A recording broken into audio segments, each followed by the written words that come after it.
Let's go. Welcome to The Integrative Edge, your go-to podcast for fresh perspectives on holistic health and functional movement. Join us as we explore innovative ways to optimize your health naturally and sustainably. I'm Kelly Demers, founder of the Integrative Wellness Coalition and the owner of True North Performance. I'm Lindsay Seefeld, doctor of physical therapy and owner and operator of Uplifted Oncology Rehab. I'm Dr. Kimberly Klimek, licensed pharmacist and owner of Innate Healing and Performance. You can find the show on Spotify, Apple Podcasts, or wherever you get your podcasts. Subscribe so you never miss an episode. Welcome back to the Integrative Edge, your podcast where we explore innovative ways to optimize your health naturally and sustainably. I am your host, Kelly Demers, and as always, joined by my two amazing co-hosts, Dr. Lindsay Seefeld and Dr. Kim Klimek. Today, we are diving into a frustrating but necessary conversation: why extreme diets, food sensitivity tests, and elimination trends often leave you feeling worse, and what actually will build resistance. If you've ever felt confused or frustrated or just plain exhausted by the health advice on the internet or on social media, today's episode is for you. Good morning, ladies. Morning. I'm going to throw this question out to both of you. Why are diets like keto and carnivore, raw vegan, extreme intermittent fasting, why are they so attractive and yet so risky when they're applied without personalization? I think it's just how they market it. I feel like everybody is wanting that quick fix. And, it's very alluring when, people are talking about a certain fad diet and like, oh, I lost like 50 pounds in like 2 weeks. And it's like, yes, like that sounds amazing. So I think it's definitely the allure that it's a quick fix. Like, right. Oh my gosh, like I can nail this down and I'll be feeling better because of it. Mm-hmm. Mm-hmm. And like when you see the success of somebody else, you're just kind of like, oh, maybe that'll work for me kind of thing. I think personally, somewhat of it creates a little bit of a false sense of control for people. Like they can, see this like list or this kind of guide of a diet and see something that's a little bit tangible and think, okay, maybe I'll apply this to my situation and I might have the same outcome. But I think we're coming to kind of realize that that's not necessarily the case for everyone, or at least I'm kind of hoping that many of my clients that I talk to start to realize that some of these extremes for like extended periods of time are not necessarily healthy for us.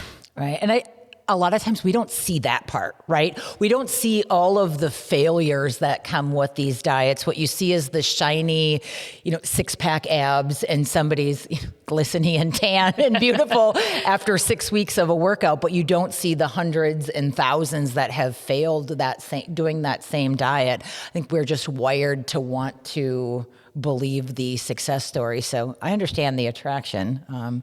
Again, going back to, I'm the resident marketer expert, marketing, marketer's dream. So, Dr. Lindsay, physically, what happens when the body doesn't get the flexibility, micronutrients, and energy it needs because of these restrictive diet cycles? Well, definitely we'll kind of talk about probably different ones, but there's so many different ones out there.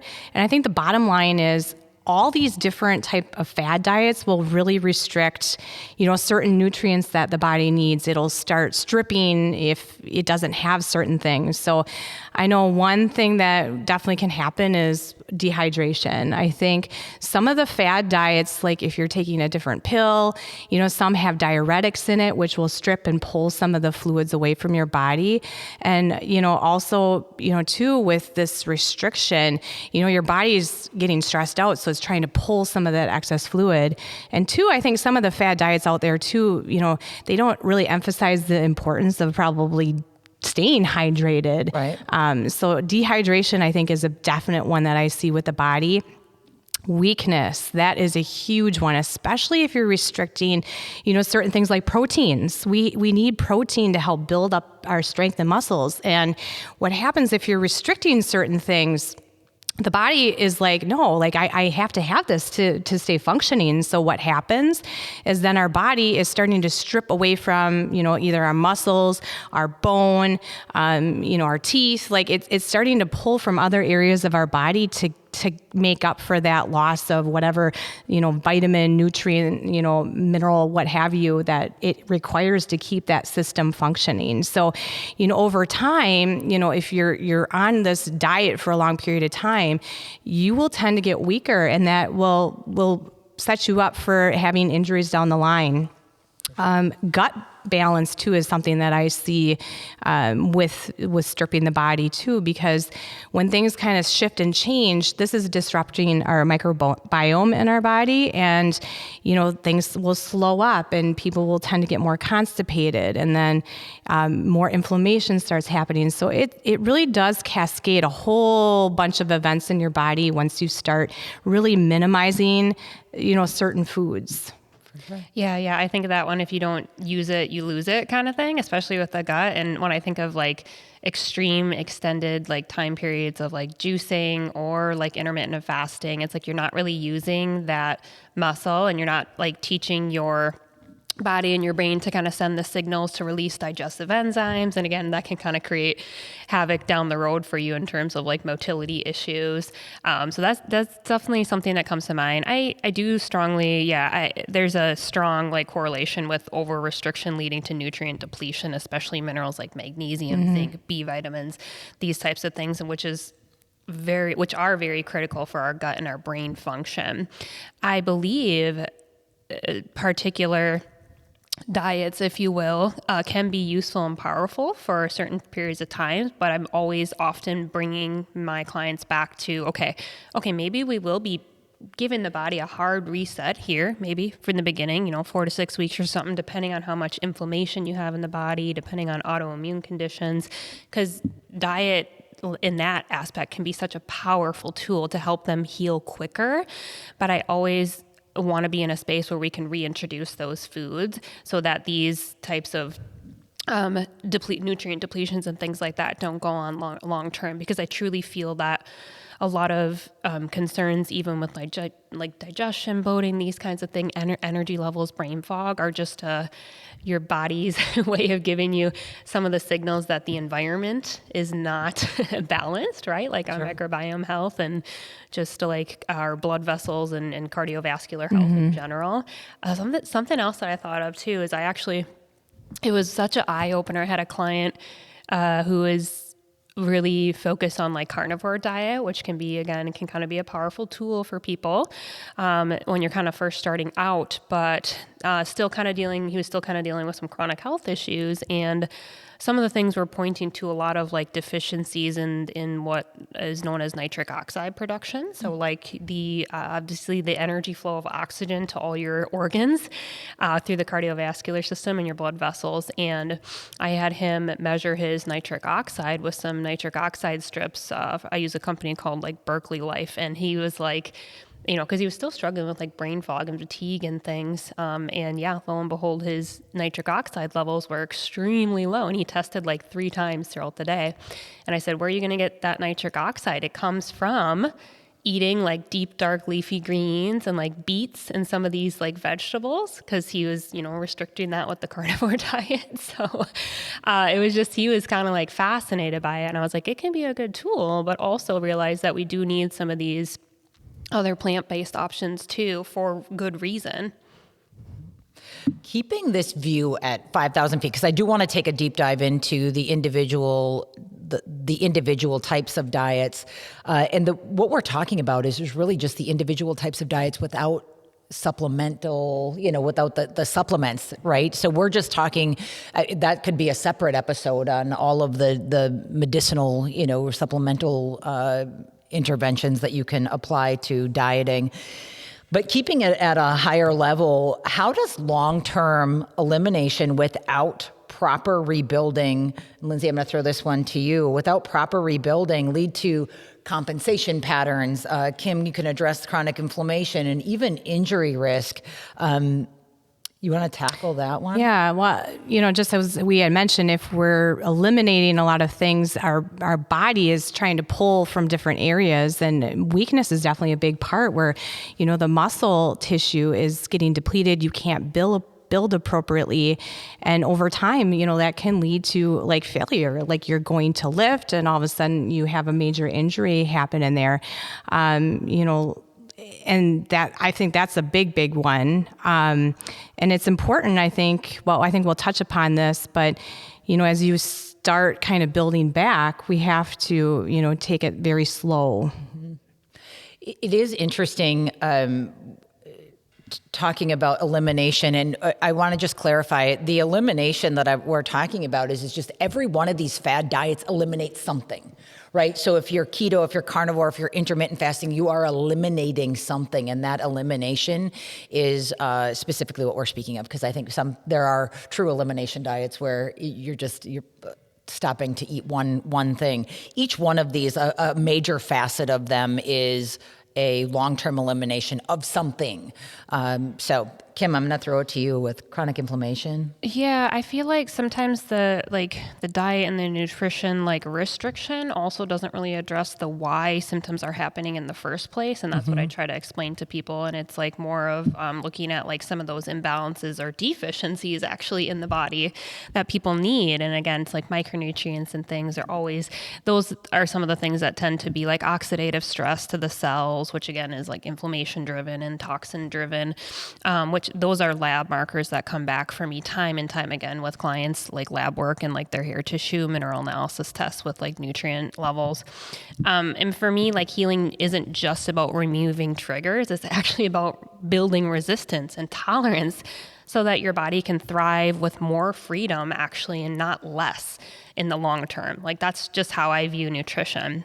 And I've never really been on any type of diet in my life, and I feel like it's served me well, even when there was times when I was kind of healing, I would say long-term diet, right? I was in my own personal journey kind of struggling with candida overgrowth in my gut. So there was a time period where, I think about 2 months strictly, I was kind of gluten-free, dairy-free kind of thing while I was working and healing on that. But then I was when I healed that, I was able to bring back in dairy, and I was when I was younger, I would never be able to eat a lick of dairy. And it was gas and bloating and all these super bothersome symptoms. And I thought, okay, but other people can eat dairy. So unless I'm having a anaphylactic reaction to it, that's something I really describe to people as okay, swelling of the lips, the throat, right? Where we have these they're called true allergy. So it's IgE. Think IgE is immediate reaction or a hypersensitivity to things. Unless you truly have that kind of reaction, the hives and the swelling of the lips and throat, immediate wheezing, those asthma symptoms, it's not really a true allergy. And that's, we can kind of get into a little discussion here about food sensitivity testing and intolerance testing. For me, it's just, again, it's a reaction that your body's having based on the environment. And that is exactly what was happening to me in that particular example with candida overgrowth when I was basically all throughout my undergrad college years. And now I utilize dairy in my diet every day. It's wonderful. I don't have all these negative side effects from eating it. And I realize how important it is for protein and calcium. Oh gosh, that's one, because it's that's a hot topic right there, dairy, for a lot of people. And right. A lot of practitioners will just be you get these food sensitivity testings back and they're well, just cut out dairy and that'll solve all your problems. Whereas I like to operate more okay, let's ask the question as to why you're not really tolerating the dairy well. And would you like to eat dairy? Would you like to tolerate it? And we can work on that. And that usually kind of makes them smile and light up a little bit. Perfect. All right. I want to dive into the when we talk about trend or fad diets, I want to break down a few of them, and then we'll start to just hone in a little bit. So I want to touch on some of the bigger pitfalls of each of the major trendy diets, and I'm going to start with keto and jump in as you want. Keto, a lot of it is over time. We have hormone suppression, which is an issue. And sometimes blood sugar instability is what we see most often as one of the downfalls with keto. Are you seeing that as well? Oh yeah, for sure. And I think there's a little bit of overlap too with the intermittent fasting, because people get, that's generally what tends to happen. They kind of get a quick response, right, to doing it in the beginning. And then most of them start to say, oh, I've kind of hit that plateau and I don't know if it's working. that's generally because the hormones are starting to take a hit. And time, I have test after test to show people, I'm like, oh, your thyroid's really taking a hit, which is your master regulator with so many metabolic functions throughout the body. And then things are starting to slow down. They're starting to get more sluggish thyroid, those kinds of things. So I think until sometimes they see that black and white data like on the paper, they're not really ready to make a change. So sometimes it takes that extra piece to show them. And then they're like, oh, okay. Like that makes sense to me now. And to stay in true ketosis is hard long term. It is not an easy thing. I have heard that specifically ketogenic diets are harder on women than on men.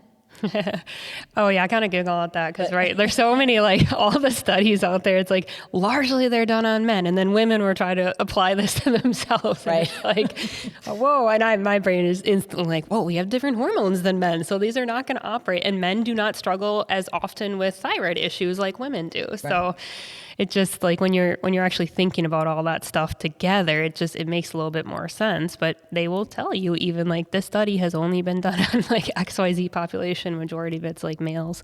Which is another interesting topic, right? So many of these fad diets are applied both unilaterally, men and women, right? Mm-hmm. So it is interesting.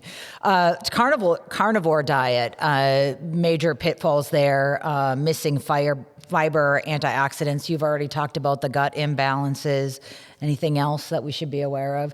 Carnivore in particular, I feel like it's a really fast result for a lot of people. And again, I've only seen it in the men, where they've, I ate meat for 4 days and now I'm down 10 pounds and, muscle definition is coming out.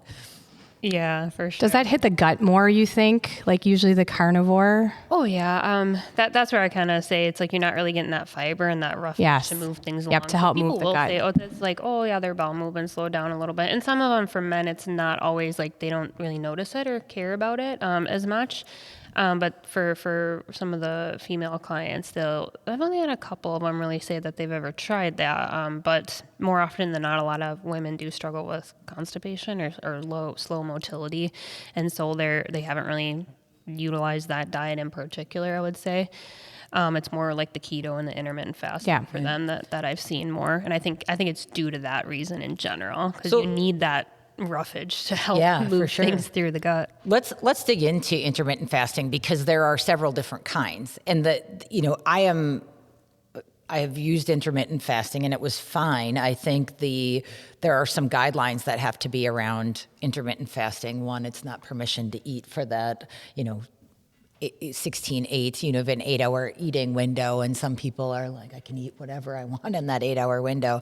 That's not healthy either. But intermittent fasting, if it can raise your cortisol levels if it's overdone, or if you do it to an extreme, you're putting an extreme amount of stress on your body if you're going too long without eating. And I've read that it can suppress reproductive hormones as well if done to an extreme. Mm-hmm. Yeah, I think about that cortisol one a lot for it. And I just, most of the time I'm always thinking first, like a lot of people are really struggling with some of the foundational elements first, that like their body doesn't feel safe to utilize some of these diets to begin with, because thyroid really isn't optimized. Cortisol levels are not regulated.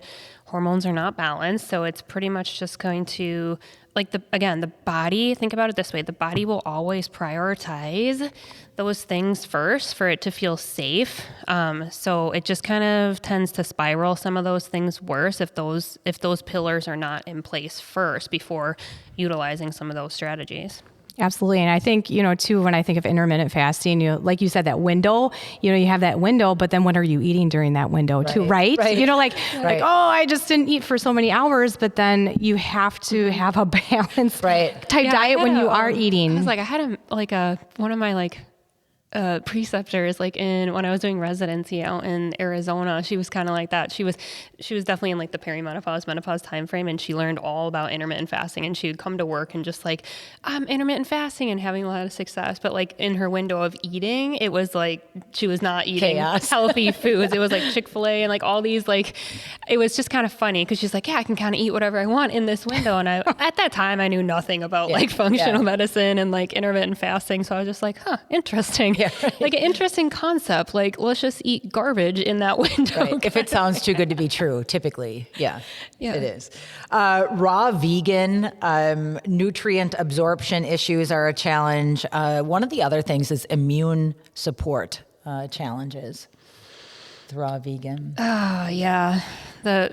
Obviously the one you're looking at a lot is like iron levels for people, and like where are you getting the iron, where are you getting the B vitamins? Like that comes from red meats, and it's hard. And then even if you are taking supplements, again, if there's issues with your absorption to begin with, if there's low stomach acid production, if there's low motility, if there are underlying dysbiosis factors in the gut, you're not fully absorbing that iron or those B vitamins well. Because even the average person who is eating meat, I've seen that as come back on their lab results as something that's showing up. Because for me, I try to look at it from a different perspective too, because I'm like, okay, why is your iron low? Because sometimes it can be like the body's actually storing it in other places, because our body is smart. And if it's getting the iron from nutrition and it's not able to like use it in particular ways or absorb it, it can be stored in other places. Sometimes I've seen that with like fatty liver, and then sometimes there's hemochromatosis issues for people.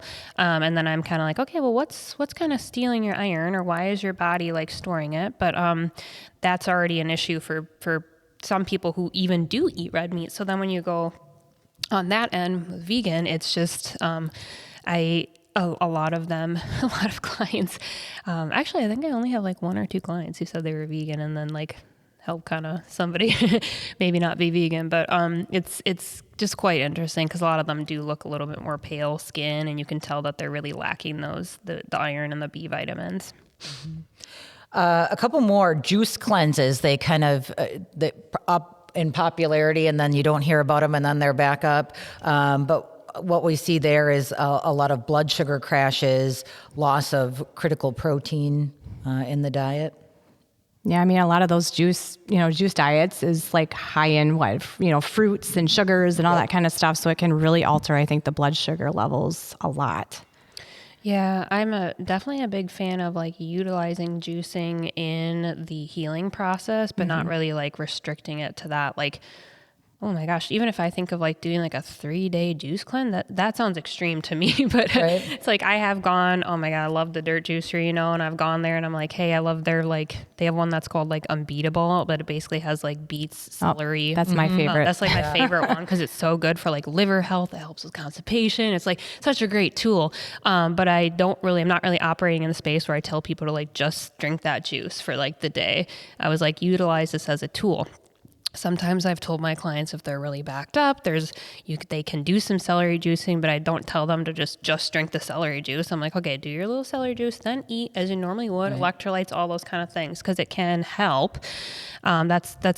Those are some tools that can help, but I'm not really in the space to be promoting like a long-term juice fast. I think it's very like personalized as well too, right? Like there's a lot of like juicing that's utilized on cancer journeys. So maybe you could speak a little bit to that, Lindsay. Yeah, I mean, I think along your lines, because I have heard of individuals that use it to support their body, but it's too is used while you're eating other things too. You can't just solely do the juice, because it's just too much on your body.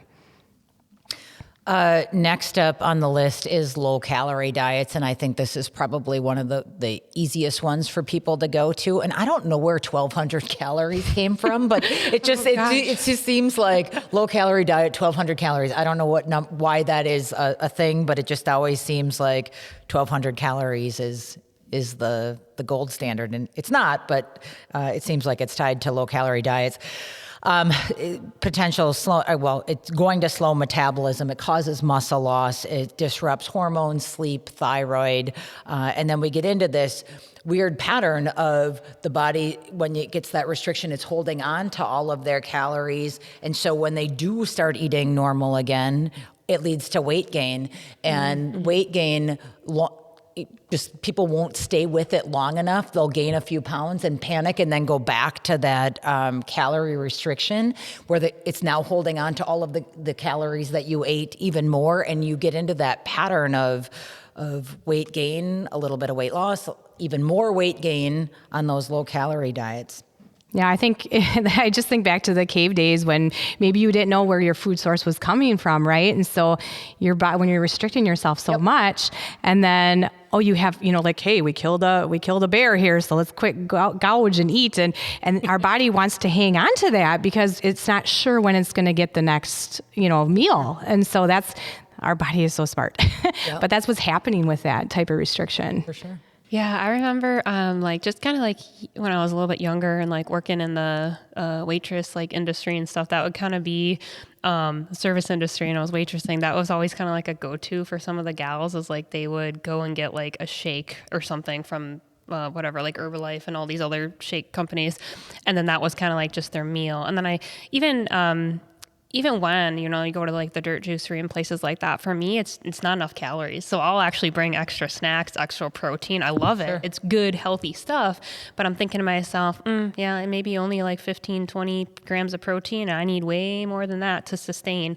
Or it's going to be more, kind of chopped up meals through the day, I guess, if that's what it is, or if you're on the go. But that's generally what has happened for people. They go and they love doing some of those like shake cleanses and the fasts, but it's always time and time again they report that they have gained the weight back. So I just feel the long-term solutions and strategies, right? We can talk about that, but it is going to be like just having a healthy relationship with food and maybe utilizing some of those tools, but then having a game plan of action of how you're actually going to shift out of that diet in general.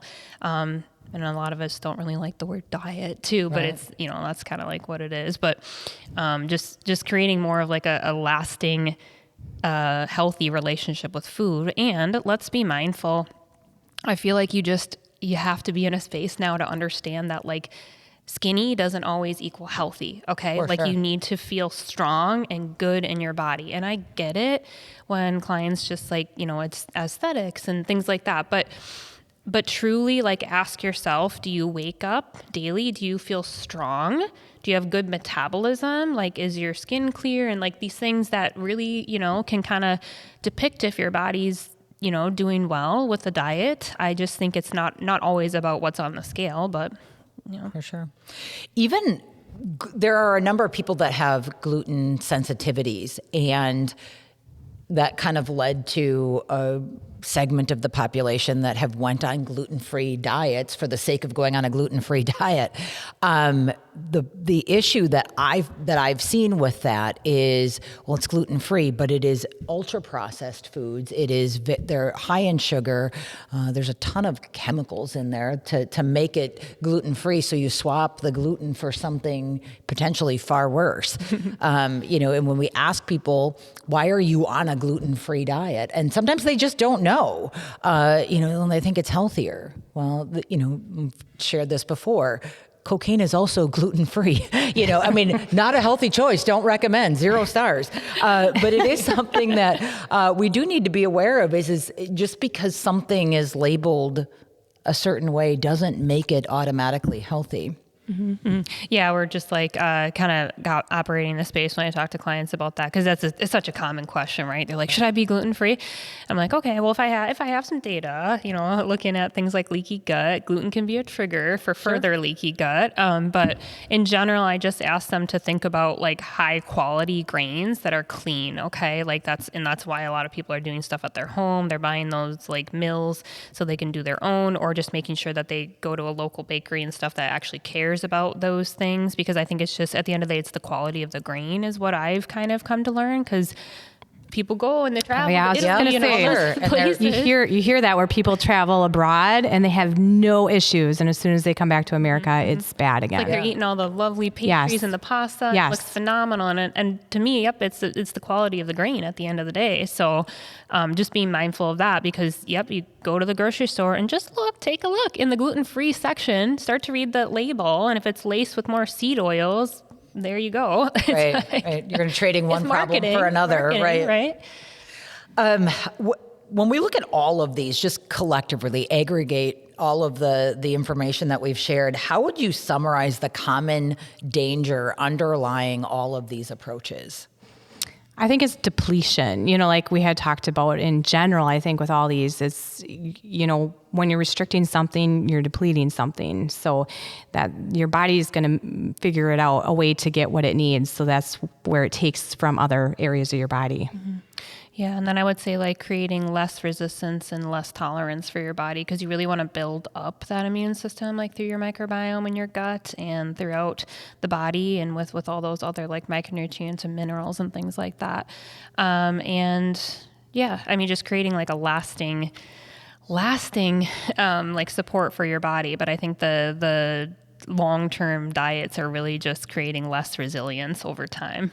I do want to dive into some of the new, like the functional tools that we have available to us that we're kind of missing the mark. And what I'm referring to is some of that food sensitivity tests. Food sensitivity panels have exploded in popularity, but why are they often misleading and sometimes even counterproductive? Thank you. I could like go on a little rant about this, if you will. Right, here we go. No. I just is actually something in my practice. I really actually a client will ask me oh, should we do some food sensitivity testing or intolerance? Or honestly, they've already had it done and then they show me and then they want me to read it all over and everything like that. And my take on it is truly just that I really think it creates more fear-based nutrition habits, because for me, it's just often that IgG food sensitivity testing. It's really just a reflection of the immune system stress that's happening to your body, gut permeability, which is just rampant right now with, like I said, with exposure to toxins and different chemicals and the seed oils. And so your body is literally reacting to foods that are actually naturally healthy for you. And my sister is a registered dietitian, so I was talking to her about this, and she actually works largely with clients who have eating disorders. So it's very something that I'm very aware of, and I have that perception, because when the clients come in, they do have much more restrictive eating habits and fear-based nutrition. And I'm looking at these food sensitivity tests, and it's there's hundreds of things on the list. And then they are what should I eat? I'm allergic to all of these things. Mm-hmm. And I just disagree. I just think that on any given day, if you were to take a food sensitivity test, if I were to take a food one or an intolerance one, there's going to be stuff that shows up on there if we have imbalances in our microbiome, if we have leaky gut. So what I would rather do is I tell them I'll save them money by not running that test, because it's really not going to tell us anything different than what I would do, because I'm not going to sit there and restrict them from all these foods that are healthy. It's things on there like avocados and salmon and some of these really good foods. Eggs, fish. I've had that done. I've had the food sensitivity done, and the results read like my grocery list. Yeah. I was like, what? I don't know where to go. Well, the thing is, the clients will be well, I eat it and I don't think I feel any different. Yeah, for sure.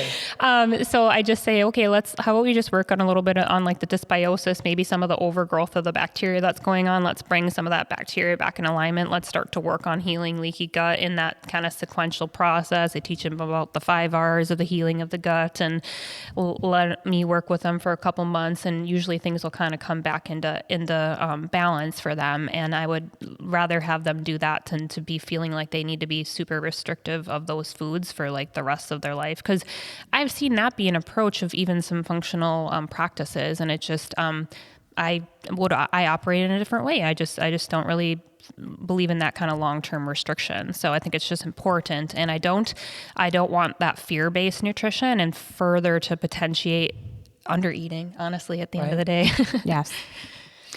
I do want to go back to wrap up on the diets. Is there ever a right time for keto or fasting or some of those elimination type diets, do you use these tools as a practice in functional medicine? And when do you use them? When do you avoid them? If you use them. Yeah, I use some of them definitely. Like I wouldn't say it's a elimination diets. Generally, if someone has pretty severe autoimmune condition, active flare of that autoimmune condition going on, I do want to remove those triggers that are making things worse for a little period of time. And I would say 4 to 6 weeks is really my max of doing that. And then in that time frame, we can bring a lot of restoration in there with what we're doing for the gut health and just calming inflammation in general. And then we can bring those things back in once they're healing. And intermittent fasting, it's not my specialty, I would say, as a practitioner. But if all their labs are kind of looking good with their thyroid and those types of things, that's a space where I've done a lot of good work with people with hormone balance and gut restoration, and then they're ready for like maybe that next like weight loss support. And I've referred to someone who specializes a little bit more in the intermittent fasting and maybe helping with their macros and things like that. So I believe it's a good tool, and I think they're often usually saying things like, "Oh, I really feel so much better energy-wise, and I'm in a space where they can make better food choices because of having good energy levels and not having like these crazy sugar cravings and that." So I think it's a good tool. Lindsay, from a movement perspective, and when we look at just from your physical therapy background, how can movement and strength work rebuild trust in the body after restriction or some of the diet trauma? Oh, absolutely. Well, I think with, building back, so like, you were on a strict diet, now we're introducing different things. Everything needs to be slow and controlled. So like when you're getting back into doing different strengthening, endurance type things, definitely want to build up very slowly. So I always, just progress everybody, very slowly with everything, and then just listen to your body when you're going through it. Perfect. I think fad diets do create confusion, and so if you're looking for true healing, really talking to a professional is probably your best bet. True healing builds clarity, not confusion.